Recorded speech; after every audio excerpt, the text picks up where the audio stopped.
দিল্লির যন্তর মন্তরে আজও অবস্থান নিয়েছে ককরোচ জনতা পার্টির সদস্যরা। দাবি পূরণ না হওয়া পর্যন্ত রাজপথ না ছাড়ার ঘোষণা তাদের। আন্দোলন ঘিরে সরকারের ওপর বিরোধীদের চাপও বাড়ছে। একের পর এক উঠছে নতুন অভিযোগ। এমন পরিস্থিতিতে প্রশ্নপত্র ফাঁস রোধকে জাতীয় দায়িত্ব আখ্যা দিয়ে দায়ীদের কঠোর শাস্তির বার্তা দিয়েছেন প্রধানমন্ত্রী নরেন্দ্র মোদী। লাঠিচার্জ, কাঁদানি গ্যাস, গ্রেফতার, নির্যাতনের পরও অদম্য জেনজি। পুলিশে হামলার কয়েক ঘন্টার মধ্যেই আবারও যন্তর মন্তরে জড়ো হয়েছেন ককরোচ জনতা পার্টির সদস্যরা। পুরো এলাকা ঘিরে মোতায়েন করা হয়েছে নিরাপত্তা বাহিনীর অতিরিক্ত সদস্য। সোমবার সংসদ চলো অভিযানকে ঘিরে রণক্ষেত্রে পরিণত হয় যন্তর মন্তর। পুলিশের দাবি, শতাধিক পুলিশ ও ৬০-এর বেশি আন্দোলনকারী আহত হয়েছেন। প্রায় ৭০ জনকে আটক করে মামলা করা হয়েছে।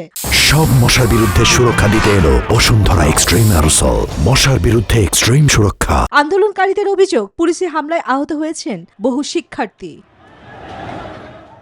কেন্দ্রীয় স্বাস্থ্যমন্ত্রী জেপি নাড্ডার সঙ্গে বৈঠকে আন্দোলনকারীরা সোনম ওয়াংচুকের নিঃশর্ত মুক্তি, শিক্ষামন্ত্রী ধর্মেন্দ্র প্রধানের পদত্যাগ এবং প্রশ্নপত্র ফাঁসে আত্মহত্যাকারী শিক্ষার্থীদের পরিবারকে ১ কোটি রুপি ক্ষতিপূরণের দাবি জানান। আন্দোলন ঘিরে সরব বিরোধী রাজনীতিকরাও। কংগ্রেস সভাপতি মল্লিকার্জুন খড়গে পুলিশের বল প্রয়োগের নিন্দা করেছেন। রাহুল ও প্রিয়াঙ্কা গান্ধী আন্দোলনকারীদের প্রতি সংহতি জানিয়েছেন। অরবিন্দ কেজরিওয়ালের অভিযোগ, অত্যাচারের দিক থেকে বিজেপি সরকার ব্রিটিশ আমলকেও ছাড়িয়ে গেছে। প্রশ্নপত্র ফাঁস রোধকে জাতীয় দায়িত্ব আখ্যা দিয়ে দায়ীদের বিরুদ্ধে কঠোর ব্যবস্থার বার্তা দিয়েছেন ভারতের প্রধানমন্ত্রী নরেন্দ্র মোদী।